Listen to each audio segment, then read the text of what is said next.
Hello friends, today we start with the accounting question part second. In the first part we had discussed 7 transactions. Now bit advanced, not much advanced, bit advanced transactions we are taking. So 8 transactions we will take up today. Ashita started business with cash, stock and machinery. So Ashita started the business with 3 items: cash, stock and machinery. So that means our cash will increase by 50,000, our stock will increase by 60,000 and our machinery will increase by 40,000, because all the 3 are contributed by the proprietor Ashita. Hence this is the capital of Ashita. So capital will be 1,50,000. So our first question will be 50,000 cash, 60,000 stock, 40,000 machinery. 3 things are contributed by Ashita and her capital is 1,50,000. So this is our first equation. Money or money's worth. Money's worth means any item measurable into monetary terms. Second, goods costing rupees 30,000 sold for rupees 25,000. There is one interesting aspect here. Cash and credit, nothing is specified with the transaction, whether these goods sold are for cash or these are on credit. Friends, when nothing is specified, whether transaction is for cash or it is on credit, and the name of the party is not given, that is taken as a cash transaction. But if the name of the party is given, that is taken as a credit transaction. So as the name of the party is not given, hence this will be taken as a cash transaction. So goods sold for 25,000. So hence 25,000 cash will increase, and our stock, goods costing rupees 30,000 were sold. So stock will reduce by 30,000 and there is a loss of 5,000 rupees. Hence our capital will decrease by 5,000. So our capital will be 1,45,000. Our cash will be 75,000. Stock will be 30,000 and machinery will be 40,000. So 1,45,000 on this side, 1,45,000 on the other side. This is our second equation. You can write first, second, third also, or you can write first new and then final equation. It is all up to you, does not matter anything. Third item is borrowed rupees 60,000 from bank. So we have taken a loan of rupees 60,000 from bank. So our cash will increase,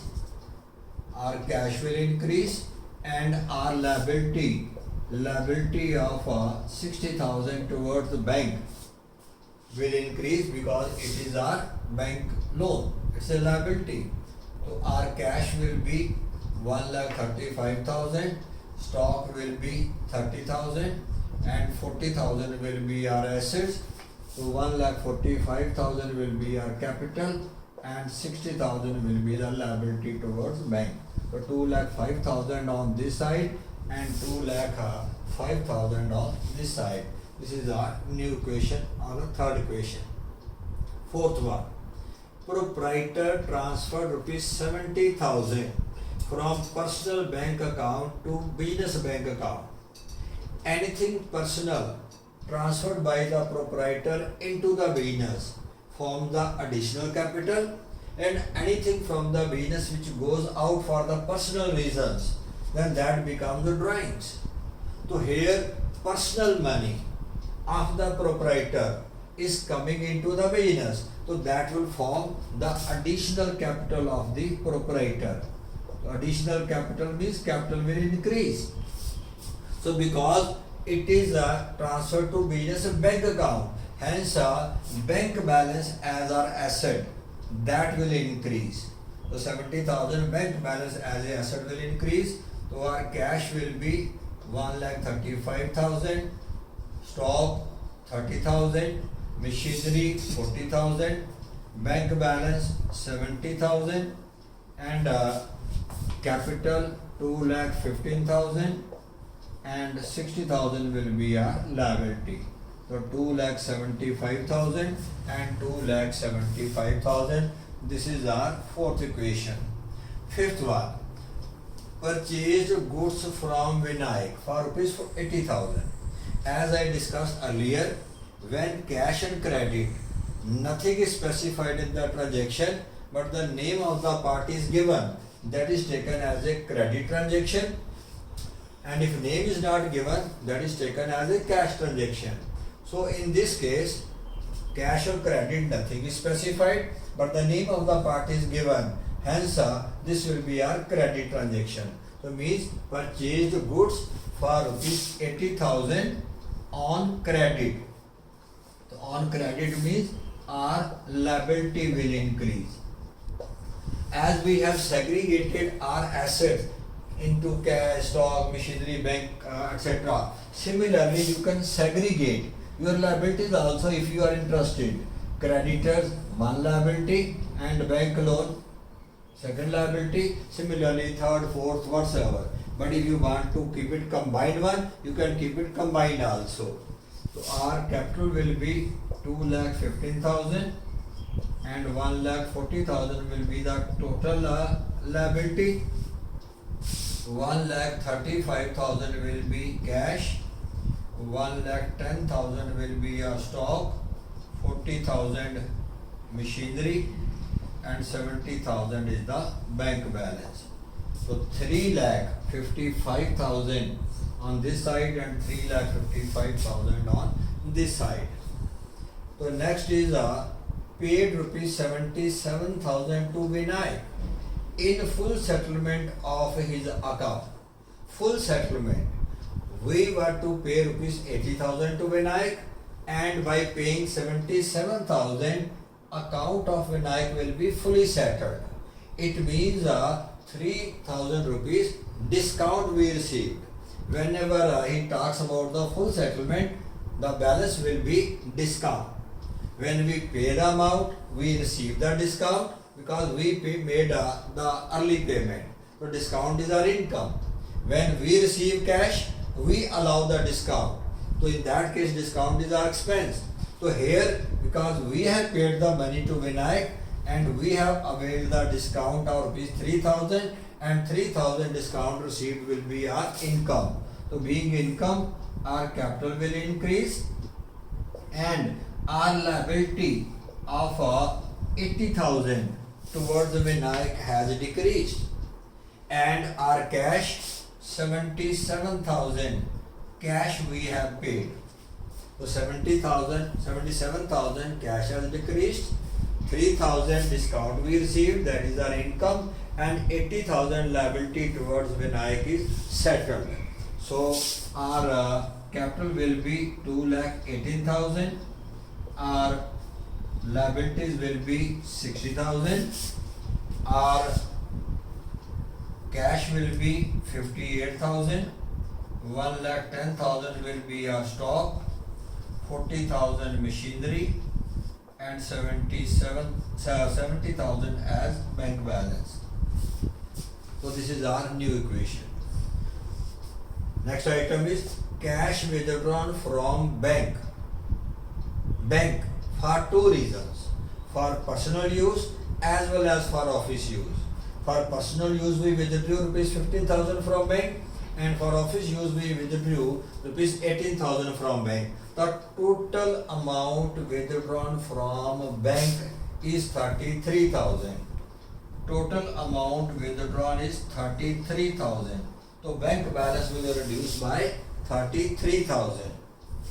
And the amount which is withdrawn for personal use, that is drawings decrease the capital of the proprietor. Drawings decrease the capital of the proprietor. But the money which we withdrew for office use, cash will come into the business. When cash comes into the business, our cash will increase by 18,000 rupees. So withdrew cash from bank for office use. So cash will come bank balance will decrease. So with this, cash will increase, bank balance will decrease. With this, bank balance will decrease and capital, because of drawings, that will also decrease. So hence our capital will be 2,03,000 and 60,000 as liability, total 2,63,000.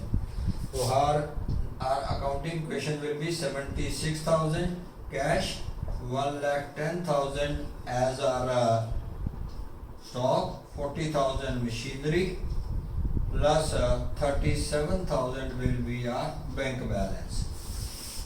So this is our next equation. Repaid bank loan. Repaid means we return the loan. We return the loan to bank along with interest rupees 3,000. Loan amount was 60,000. 60,000 loan we repaid. We returned the loan to the bank along with interest 3,000. So that means total amount paid to the bank, that is 63,000. Principal amount 63,000 plus interest 3,000. So total cash 63,000 we paid. 3,000 interest, that is our expense. Expense will decrease our capital. Expense will decrease our capital. And our liability towards the bank, that is also decreased by 60,000. So here our capital will be 2 lakh, liabilities will be nil, okay, and our cash will be 13,000, stock 1,10,000, 40,000 will be the machinery, and 37,000 will be the bank balance. 2 lakh on this side, 2 lakh on that side. This is our final equation. So these were the 8 transactions bit advanced from our first video, and in the next video I will give you little more advanced transactions so that you could understand the concept fully. Thank you very much.